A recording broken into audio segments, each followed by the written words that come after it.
والدین کا بہت اللہ نے حق بنایا ہے۔ قرآن کریم میں 2 فیصلے ظاہر کیے گئے۔ قضا ربک، تیرے رب نے فیصلہ کر دیا ہے۔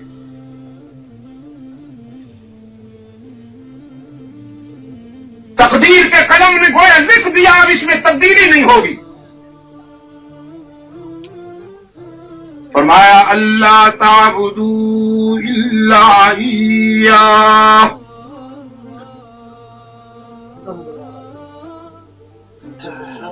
فکر نہ کروں، کیسے فکر نہ کروں بھائی؟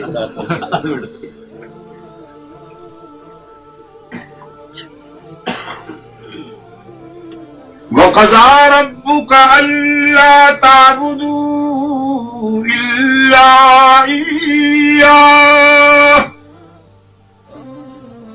تیرے رب نے فیصلہ کر دیا کہ عبادت میں اس کے ساتھ کسی کو شریک نہ بنایا جائے۔ اگر اس فیصلے کی خلاف ورزی ہوئی تو نہیں بچ پاؤ گے، سزا بھگتنا ہوگی۔ قضا ربو کا فیصلہ کر دیا تیرے رب نے، قانون بنا دیا تیرے رب نے، اللہ تعبدوا الا ایاہ، کہ نہیں عبادت کرو مگر کس کی؟ اللہ ہی کی۔ نہیں سجدے، نہیں رکوع، نہیں قیام، نہیں دعا و پکار، نہیں نظر و نیاز، مگر اللہ ہی کی۔ کس کی؟ اللہ ہی کی۔ فیصلہ ہے قضا ربک، وقضا ربک، اور یہ بھی تیرے رب نے فیصلہ کر دیا وبالوالدین احسانا، کہ والدین کے ساتھ احسان کرنا ہے،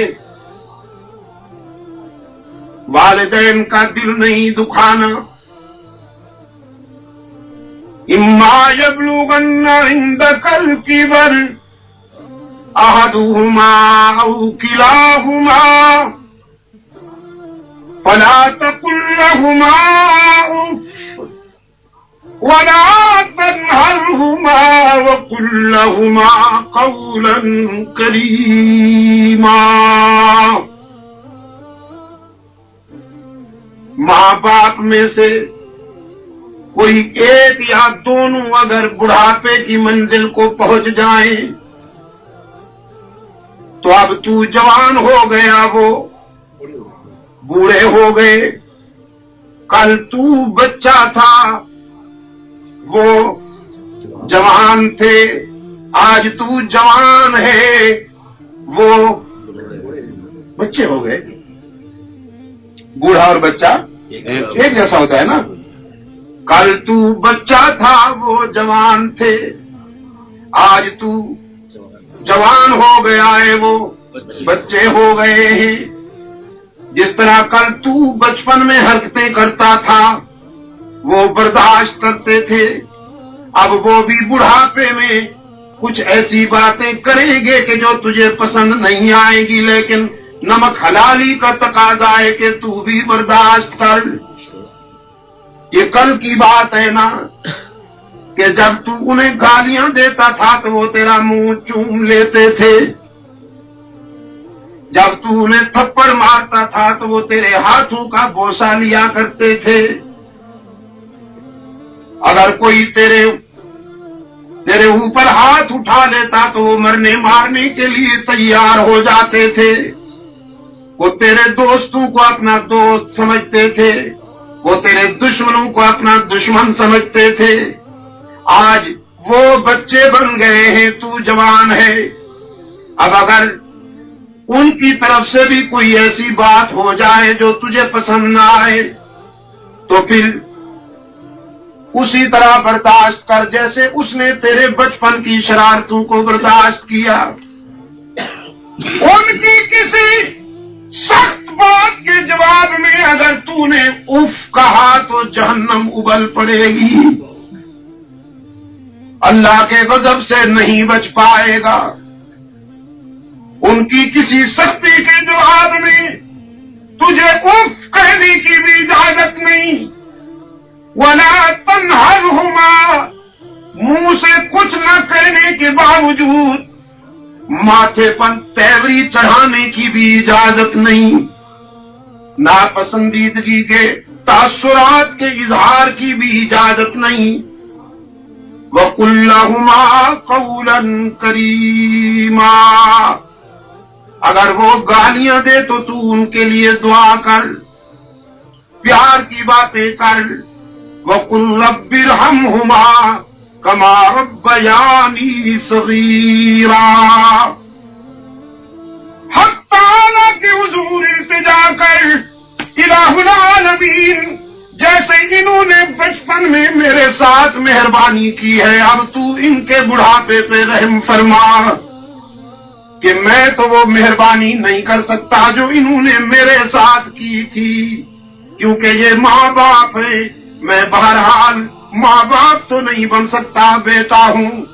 لیکن تقدیر گونج گونج کر کہتی ہے آج تو بیٹا ہے، کل ماں باپ کا کردار تجھے بھی ادا کرنا ہے.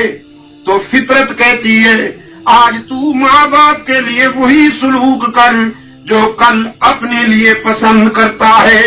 اگر آج ان کو ستائے گا تو کل تجھے بھی ان تلخ راہوں سے گزرنا پڑے گا. سرکار دو عالم صلی اللہ علیہ وسلم کی خدمت میں اطلاع آئی، اللہ کے رسول، ایک شخص کئی دنوں سے سکرات کے عالم میں مبتلا ہے، جان نہیں نکل رہی، رگ رگ سے کھچ کھچ کر سانس آتا ہے لیکن نکلتا نہیں، شدید اذیت میں مبتلا ہے. رحمت عالم صلی اللہ علیہ وسلم نے پوچھا اس کے والدین زندہ ہیں؟ عرض کیا اللہ کے رسول اس کی والدہ زندہ ہے بس، لیکن وہ بہت ضعیفہ ہے اور بوڑھی ہے. رحمت عالم صلی اللہ علیہ وسلم نے فرمایا جاؤ اس بوڑھی سے کہو اگر چل سکتی تو آ جاؤ، نہیں تو میں حاضر ہوتا ہوں. اس ضعیفہ کو اطلاع ملی، کہنے لگی اور تو کہیں جانے کے قابل نہیں ہوں، لیکن اللہ کے رسول کے قدموں میں جا سکتی ہوں. لکڑی اٹھائی، گرتی پڑتی اللہ کے رسول صلی اللہ علیہ وسلم کی خدمت میں حاضر ہوئی. رحمت عالم صلی اللہ علیہ وسلم نے فرمایا ضعیفہ، وہ فلاں شخص تیرا بیٹا ہے؟ کہنے لگی ہاں اللہ کے رسول وہ میرا بیٹا ہے. رحمت عالم صلی اللہ علیہ وسلم نے فرمایا اس کے بارے میں تیرا کیا خیال ہے؟ کہنے لگی بہت نیک تھا، نمازیں پوری پڑھتا تھا، حج بھی کرتا تھا، زکوٰۃ بھی دیتا تھا، روزے بھی کرتا تھا، صدقہ بھی کرتا تھا، بہت نیک تھا. رحمت عالم صلی اللہ علیہ وسلم نے فرمایا میں نے یہ پوچھا ہے کہ تو اس پہ راضی ہے کہ نہیں؟ بوڑھی کی آنکھوں میں آنسو آ گئے، کہنے لگے نہیں اللہ کے رسول اس نے میرا دل دکھایا ہے. ایک دن یہ گھر سے باہر تھا، اس کی بیوی سے کچھ تلخ کلامی ہو گئی جو ساس اور بہو میں ہوتی ہے. میں نے کہا ذرا بیٹا آ جائے میں اسے بتاؤں گی کہ تو نے میرے سامنے گستاخی کی ہے. لیکن جب یہ آیا تو میرے پاس آنے کے بجائے بیوی کے پاس چلا گیا. بیوی نے اس کے کانوں میں کچھ ڈالا، میں بڑی حجت کے ساتھ آئی، میں نے اپنے لختے جگر کو ساری داستان سنائی. میرا بیٹا ہی تو تھا جسے راتوں کو لے کر میں اس وقت تک نہیں سویا کرتی تھی جب تک یہ نہیں سو جاتا تھا. کڑاکے کی سردیوں میں اسے اپنے سینے سے لگا کے رکھتی تھی، خود سردی میں کانپتی تھی لیکن کبھی اس کو سردی نہیں لگنے دیتی تھی. اس کے دشمنوں سے ٹکرا جاتی تھی، اس کے دوستوں کو اپنا سمجھتی تھی، حجت کر کے آئی، میں نے اپنی درد دل کی بات سنائی، لیکن اس نے میری بات سننے کے بعد اپنے شباب اور جوانی سے بھرپور بازو والا تھپڑ اٹھا کے میرے بوڑھے گالوں پہ رسید کیا اور میں دور جا پڑی۔ اللہ کے رسول، میرا دل زخمی ہے۔ رحمت عالم صلی اللہ علیہ وسلم نے فرمایا، صحابہ سے فرمایا، لکڑیاں جمع کرو، لکڑیاں جمع کرو، اور جب لکڑیاں جمع ہو جائیں تو مجھے بتانا۔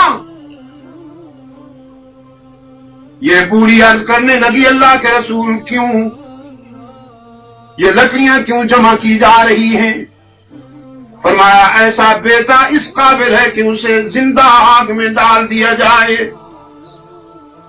نمازی بھی ہے، تبلیغ بھی کرتا ہے، روزے بھی رکھتا ہے، لیکن جس کی جوانی اور جس کا شباب بوڑھی ماں کے چہرے پر تھپڑ رسید کرتا پھرے، وہ اس قابل ہے کہ اسے نظر آتش کر دیا جائے۔ وہ بوڑھی تڑپ اٹھی، کہنے لگی، اللہ کے رسول بچاؤ کی کوئی صورت ہو سکتی ہے؟ فرمایا، تو اس آگ سے گھبرا گئی، جہنم کی آگ تو اس سے بھی زیادہ سخت ہے۔ کہنے لگی، کوئی بچاؤ کی صورت ہے اللہ کے رسول؟ رحمت عالم صلی اللہ علیہ وسلم نے فرمایا، بس ایک ہی صورت ہے کہ تو اس پہ راضی ہو جائے۔ کہنے لگی، اللہ کے رسول گواہ بن جائیے، میں نے اپنے لخت جگر کو معاف کر دیا، میں دنیا میں بھی اسے معاف کرتی ہوں اور آخرت میں بھی اسے معاف کرتی ہوں، میرے بچے کو آگ میں نہ ڈالا جائے۔ اس ضعیفہ نے یہاں معافی کا اعلان کیا، وہاں اس کی زبان پر کلمہ شہادت جاری ہو گیا، اور کلمہ پڑھتے ہوئے اس دنیا سے رخصت ہوا۔ عزیز دوستو، حقوق العباد کا معاملہ بہت نازک ہے، یہ حق تعالی واضح کر چکے ہیں۔ میرے حق میں اگر کسی نے کوتاہی کی ہے عبادات میں تو میری رحمت کام آئے گی، پیغمبر کی شفاعت کام آئے گی، لیکن شرک میں نہیں۔ اگر کسی نے اللہ کے ساتھ اس کے کسی پیارے بندے کو شریک بنا لیا تو نہ اللہ کی رحمت کام آئے گی، نہ پیغمبر کی شفاعت کام آئے گی۔ نمازوں میں کوتاہی ہوئی، روزہ نہیں رکھ سکا، حج نہیں کر سکا، خیرات صدقہ زکات میں کوتاہی ہوئی، اللہ کی رحمت سے امید رکھے، پیغمبر اکرم صلی اللہ علیہ وسلم کی شفاعت سے امید رکھے۔ لیکن حقوق العباد میں واضح کر دیا گیا ہے کہ نہ اللہ کی رحمت کام آئے گی، نہ پیغمبر کی شفاعت کام آئے گی۔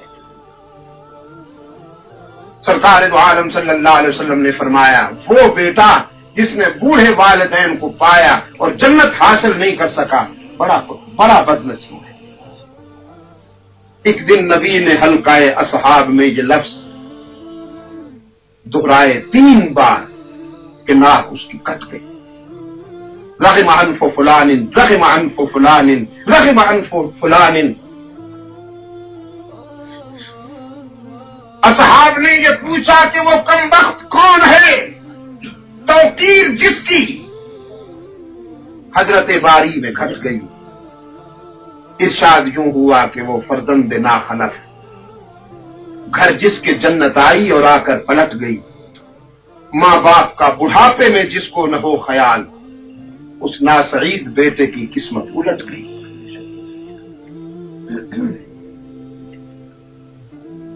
اور یہاں تو جس ملک میں آپ بیٹھے، اللہ آپ کی لاج رکھے۔ اس آمین کے ساتھ کچھ کوشش بھی فرمائیں، صرف آمین پر ڈپینڈ نہ کیجیے، تھوڑی سی کوشش بھی فرمائیں۔ اپنے بچوں کو قرآن و سنت کے علوم کے قریب لائیے، ورنہ یہاں غلاظت کا رنگ سفید ہے،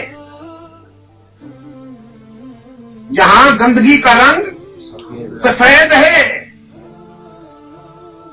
اور اس سفید غلاظت میں یہاں کی جوانی اس طرح مست ہے جیسے گٹر کے کیڑے مست ہوتے ہیں۔ انہیں بچانے کے لیے قرآن و سنت کے علوم کے قریب لائیے انہیں، ورنہ اگر آپ نے قرآن و سنت کے قریب نہ لایا تو جوان ہو کر کتوں سے پیار کریں گے لیکن ماں باپ کو نہیں پوچھیں گے۔